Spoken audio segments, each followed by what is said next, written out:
played Dota 2 for thousands of hours, but you've always wanted something more. A reason to fight, a deeper meaning to your battles. But to know the hidden history of Dota 2, you must go on an adventure of a lifetime. An adventure into the lore!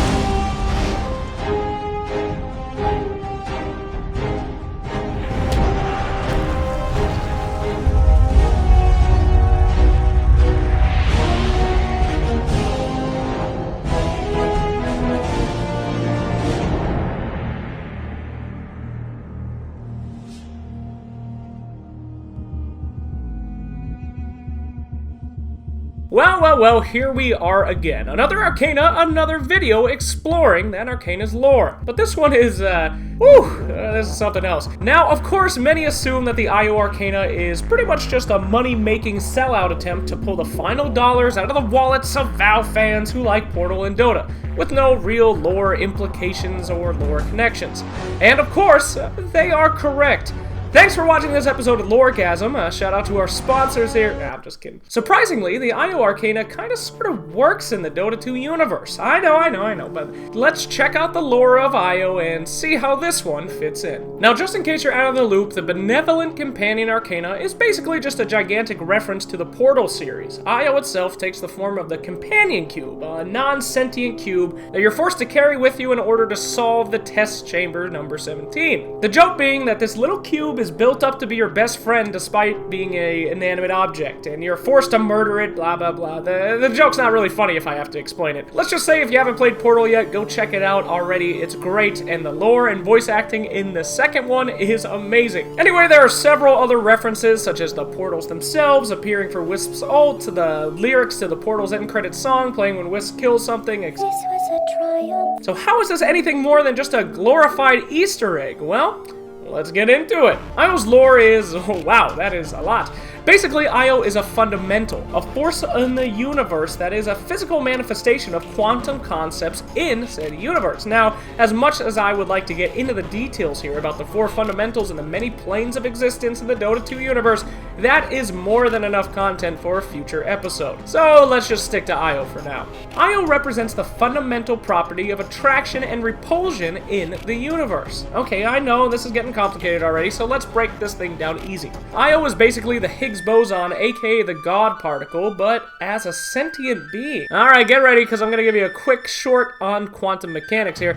Imagine that the universe is a giant fishbowl, and everything in existence is a fish. Now, before the Big Bang, the fish were traveling at unimaginable speeds, but after the bang, the Higgs showed up. The Higgs is water added to that fishbowl. It's something that matter needs to push through in order to move. Bigger things move slower, tiny particles move incredibly fast, and basically that explains the fundamentals of mass. Particles react to forces and make magnet-like density around them, connecting them based on proximity. Kinda like how a magnet sticks to a fridge and makes a pulling force when pulled away. The particle is what makes that attraction and allows the magnet to stick to the fridge based on its mass. Alright. So in Dota 2, Wisp is the manifestation of those particles using a sentient physical form. As his lore reads, IO is everywhere and in all things. IO occupies all planes at once, the merest fraction of its being crossing into the physical existence at any one moment. The sum of all attractive and repulsive forces within matter. A sentient manifestation of the charge that binds particles together. It is only in the controlled warping of these forces that IO's presence can be experienced on the physical plane. So yeah, he is the water in the fishbowl. He makes reality as we know it exists. He holds the universe together, choosing to pop in and out of existence at will to take whatever shape he wishes upon the world. So yeah, that little ball of light is pretty darn powerful. So what the hell does this have to do with his Arcana? Well, let's look at the lore. The wispy tendrils of IO the Fundamental can be found in all planes of the universe, having existed across the boundaries and realms known and unknown since time before itself. Okay, sure, we know that from his original lore. Basically, he's everywhere and anywhere in all universes since time was created. Alright, cool. After an eternity of exploring the span of its mystic province, IO knows that no matter where the tide of battle leads, the bonds of friendship will always carry the day. Alright, so here is the real meat. Apparently, Io has been exploring the span of existence, traveling from universe to universe and seeing the sights. Now, apparently, it was exploring the power of bonds between all forms of existence, be it physical bonds or bonds made metaphysically, such as concepts like friendship and camaraderie. Now, this makes sense because Io is, again, the physical manifestation of attraction and repulsion on a quantum level. It's interested in researching what it is, what it was, and all types of attraction and repulsion in all realities. So what's up with the portal stuff? Well, remember the joke? The original companion cube joke was that you, the player, formed an incredible bond, an attraction to an inanimate object. And you're not even the only one. In the Portal comic Lab Rat, the main character also has a strange connection to the companion cube. Hell, even real-world people became obsessed with the companion cube after its release.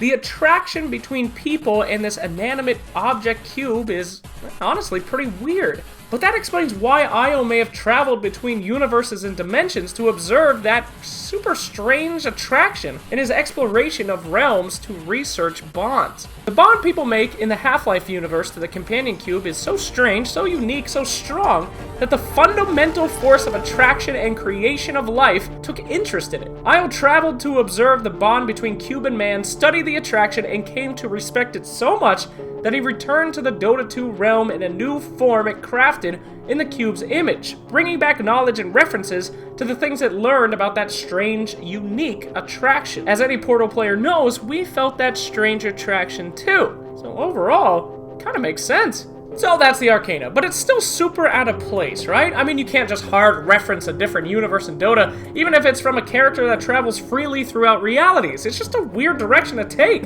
Well, surprisingly, Io isn't the first one to do so in the Dota realm. Tinker's lore is that he was researching the natural laws of nature with his people at the Violent Plateau, hoping to unlock the secrets of the fundamentals and natural forces through science and not magic. The aspect of the research is interesting, as most likely he was heavily researching things such as the fundamentals, the elementals, and the celestials. Eventually, their tinkering, with the forces of the universe went wrong, and they opened a portal that let a dark power into their universe, killing all the other scientists and leaving Tinker as the sole survivor. Does that sound familiar? Well, it should. It's literally the plot of Half-Life. Tinker being Dota 2's Gordon Freeman and Black Mesa being the Violet Plateau. Yeah, it's a funny reference, but it actually goes pretty deep. Apparently, the experiments in the plateau were similar to those in Black Mesa as they reached and opening portals between dimensions. Io wasn't the first one to get a sneak peek into the Half-Life universe, as it turns out. Tinker, when seeing Broodmother's spiders, actually references Lamar. Lamar? Is that you? The head crab who has a habit of leaping into these interdimensional portals and traveling between dimensions, which proves that he, indeed, has seen Lamar and has witnessed people talking about him, or else he would never know that head crab's name. Also, Tinker references the 7-Hour War, the invasion of the Combine into the Half-Life universe, in which it only took 7 hours to conquer the Earth, although he mistakenly does call it the 7-Minute War. This is starting to remind me of the 7-Minute War.